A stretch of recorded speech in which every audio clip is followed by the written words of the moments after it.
Hi there, so I thought I'd stop on by and do my first update video on reading The Secret Dreamworld of a Shopaholic by Sophie Kinsella. This is also known as Confessions of a Shopaholic. We are reading this, me and Blair, for the month of February. So I thought I'd do my first update. I've read the first... I'm going to read the first... I've read the first 6 chapters, and I'm really enjoying this so far. I like the style of writing. It's very easy to read, and I like the way that obviously you've got this character, Rebecca, who well, I'll start off by reading the blurb just to start off. Meet Rebecca Bloomwood. She's a journalist. She spends her working life telling others how to manage their money. She spends her leisure time shopping. Retail therapy is the answer to all her problems. She knows that she should stop, but she can't. She tries cutting back. She tries making more money, but neither seems to work. The stories she concocts become more and more fantastic as she tries to untangle her increasingly dire financial circumstances. Her only comfort is to buy herself something, just a little something. Can Becky ever escape from this dream world, find true love and regain the use of her switch card? So, what I enjoy to give this story a bit more kind of reality, I suppose, is that it's got little letters in it from the bank. Obviously the first one is offering her a facility, a £2,000 overdraft. And saying, you know, you can have this is fine, and whatever. And then as the letters go on, I mean, the first one on the first page is like, oh yes, you can have a free overdraft facility of £2,000. It's got dates on here as well. That's 1997. So in the space of 2 years, yep, in the space of 2 years, 1999, we've got a letter here that says, I'm sorry to hear that you have glandular fever. When you have recovered, perhaps you would be kind enough to ring my assistant Erica Parnell and arrange a meeting to discuss your situation. Now, if you know, reading a letter like that, it can't be good. But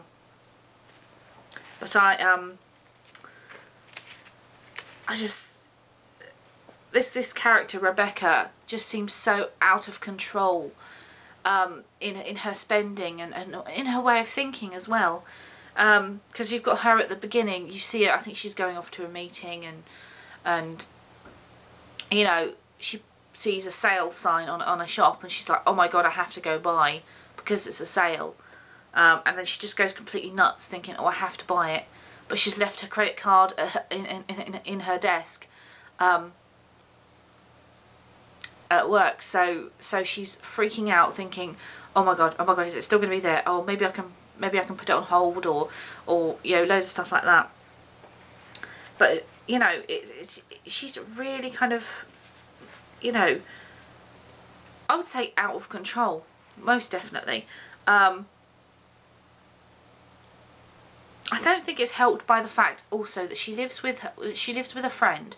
Obviously the friend owns the flat and charges minimal rent. But she lives with this friend who is obviously a trust fund type of person who is getting money from a trust fund, and you know, no worries, no cares, and she kind of mimics that kind of behaviour of, you know, she doesn't have the money to spend, but she still spends it. And in the first 6 chapters, you also see she goes to visit her mum and dad, and her mum is depicted as you know, they're depicted as a normal type of family. But one description of her mother was that she was always buying new stuff for the kitchen and sending the old stuff to charity shops. I think there was one expression where she'd bought 3 bins in a year, 3 rubbish bins in a year for the kitchen.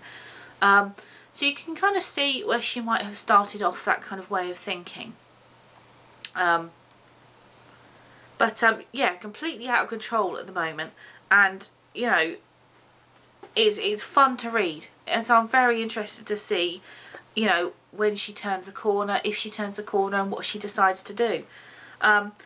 So yeah, I'm up to chapter 6 at the moment.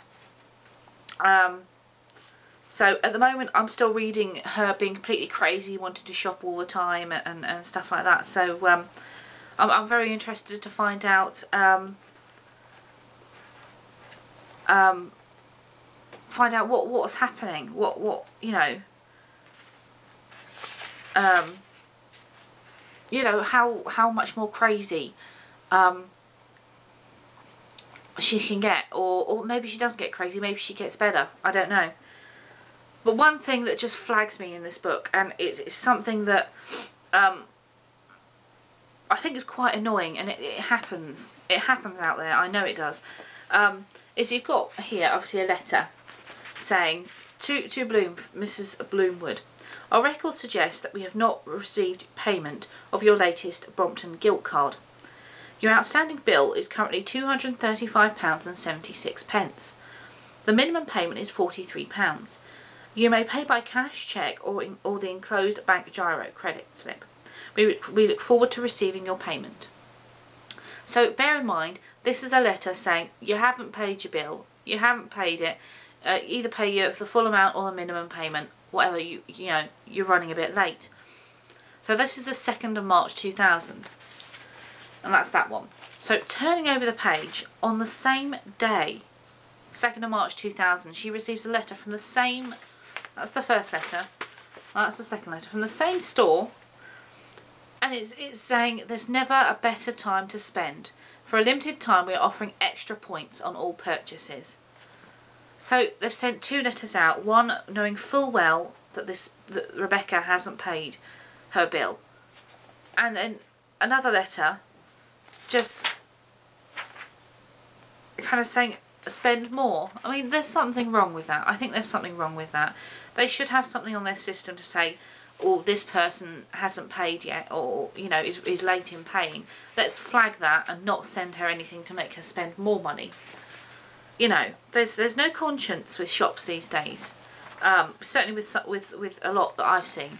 They're in it to make money, and sometimes that's not to the benefit of you know, everyone around, or, you know, the customers. But I suppose that's the way of the world. But I just saw that and that just irritated me. So yeah, that is my update for this week. Yeah, thanks for watching.